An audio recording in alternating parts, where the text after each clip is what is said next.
रावण से अपमानित होकर विभीषण अपने 4 भयंकर तथा पराक्रमी अनुचरों के साथ आकाश मार्ग से 2 ही घड़ी में उस स्थान पर आ गए जहां लक्ष्मण सहित श्री राम विराजमान थे।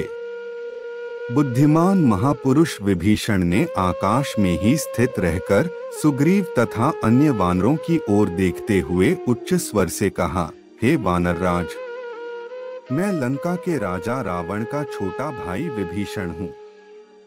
मैं रावण के उस कुकृत्य से सहमत नहीं हूँ जो उसने सीता जी का हरण करके किया है। मैंने उसे सीता जी को लौटाने के लिए अनेक प्रकार से समझाया, परंतु उसने मेरी बात न मानकर मेरा अपमान किया और मुझे लंका से निष्कासित कर दिया। इसलिए अब मैं यहाँ श्री रामचंद्र जी की शरण में आया हूँ। आप उन्हें मेरे आगमन की सूचना भिजवा दें। विभीषण की बात सुनकर सुग्रीव ने रामचंद्र के पास जाकर कहा, हे राघव, रावण का छोटा भाई विभीषण अपने 4 मंत्रियों सहित आपके दर्शन करना चाहता है। यदि आपकी अनुमति हो तो उसे यहाँ उपस्थित करूं। किंतु मेरा विचार है कि हमें शत्रु पर सोच समझ कर ही विश्वास करना चाहिए। एक तो राक्षस वैसे ही क्रूर, कपटी और मायावी होते हैं, फिर यह तो रावण का सहोदर भाई ही है। ऐसी दशा में तो वह बिल्कुल भी विश्वसनीय नहीं है।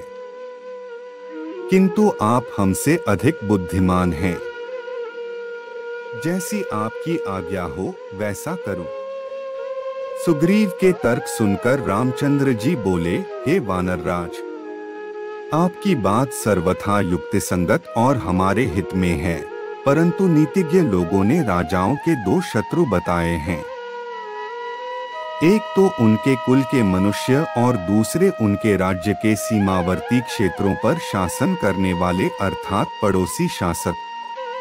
ये दोनों उस समय किसी राज्य पर आक्रमण करते हैं जब राजा किसी व्यसन अथवा विपत्ति में फंसा हुआ होता है।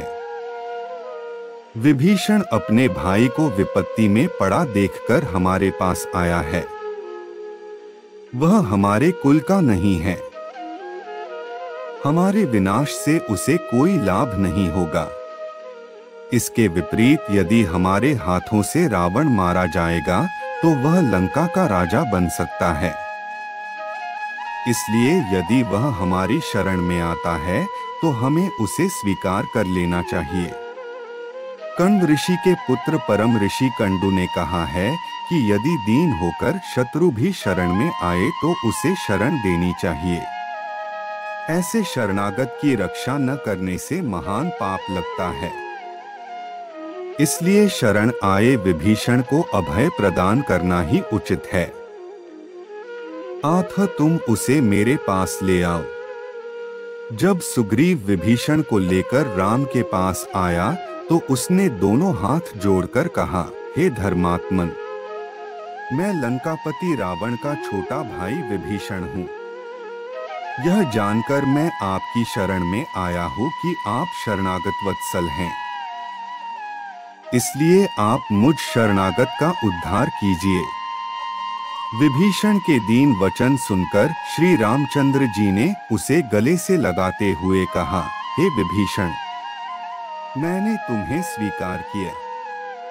अब तुम मुझे राक्षसों का बलाबल बताओ। श्री राम का प्रश्न सुनकर विभीषण बोला, हे दशरथ नंदन, ब्रह्मा से वर पाकर दशमुख रावण देव, दानव, नाग, किन्नर आदि सभी से अवध्य हो गया है।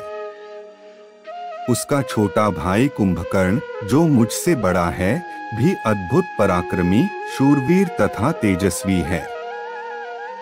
उसके सेनापति का नाम प्रहस्त है, जिसने अपने शौर्य का प्रदर्शन करते हुए कैलाश पर्वत पर दुर्दमनीय मणिभद्र को पराजित किया था। रावण के पुत्र मेघनाद ने तो इंद्र को परास्त करके इंद्रजित की उपाधि अर्जित की है। मेघनाद का भाई महापार्श्व भी अकंपन नामक पराक्रमी राक्षस को मारकर संसार भर में विख्यात हो चुका है।